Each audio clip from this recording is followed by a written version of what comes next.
And there's a couple movies. I've watched a couple movies in film school that I've definitely like been like, wow, film could be so much more than just, you know, what I'm watching, Star Wars or Marvel. Yeah. But I'd probably say, you know, those definitely changed my perspective. I'd probably say one of the ones that I have always appreciated before film school, but even after film school, it kind of propelled into almost another level for me is Jackie Brown from Tarantino. Jackie Brown's one of my favorites of Tarantino, and I always feel like it's one that doesn't get that much love. Oh no, it doesn't. Yeah, and it's definitely his most different film than the rest of his filmography.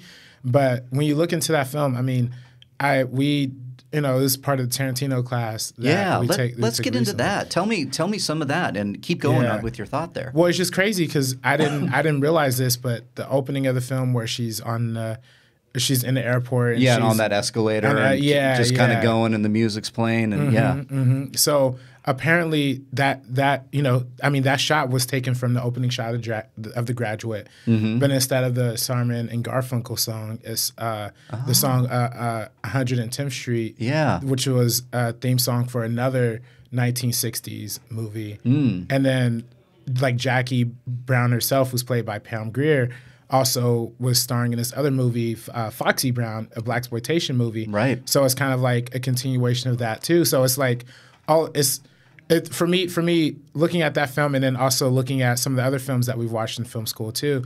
You know, I also had this great class on postmodernism with Drew Casper. I had Drew Casper. Oh, Drew Casper's still there. Yeah, he's still there, baby. Yep, I took him. Yeah. He's great. He is passionate. Oh yeah, he's 100% passionate. Yeah. And but just, you know, and through that, he had a whole postmodern class where we talked about movies made from 1977 to now, and how a lot of these films are taking from older films. Just take different pieces from older films and making it its own unique thing. Yeah. And I really dig that. And I really think that Jackie Brown is almost like one of the perfect accompanies that to the perfect degree, even to the point of having Robert De Niro, who's known for playing in gangster films like Goodfellas and Godfather.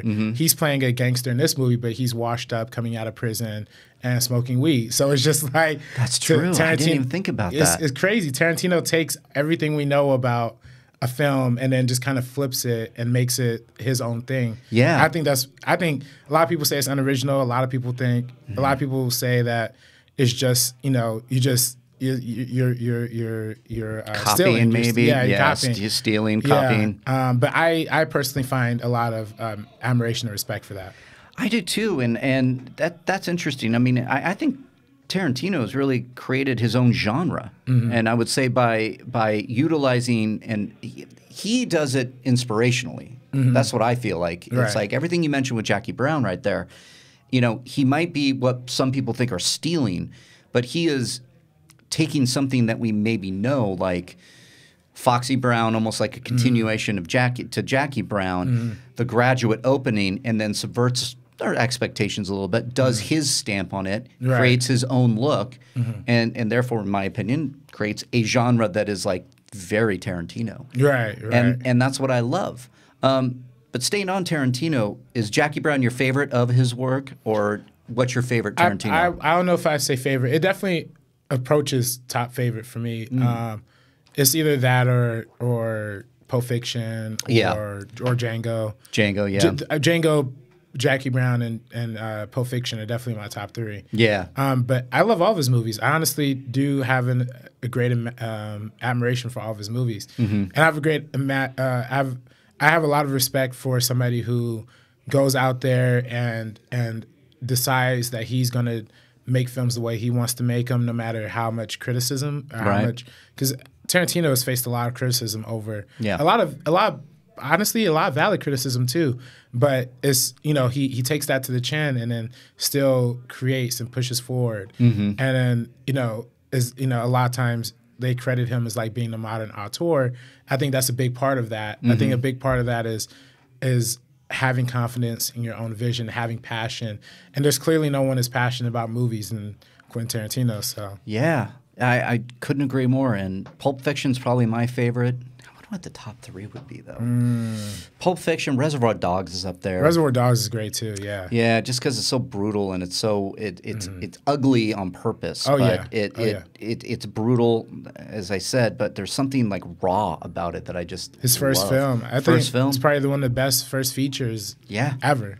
Yeah, and it is. And then, you know, sophomore slump, Pulp Fiction? No. Yeah. And I think a lot of people look at Jackie Brown as like a sophomore slump because it came after Pulp Fiction, which is usually like, you know, I think of Jordan Peele. Get Out was just one of my favorite thriller, horror, whatever you want to call it. And I'm hearing great things about Us. Have you seen Us yet? I haven't seen Us yet. I can't wait. I'm going open Everybody night. in the office has seen it. I know. Like, yeah. Everybody's been talking about it, and I'm like, go the fuck away. Please. I need my time. But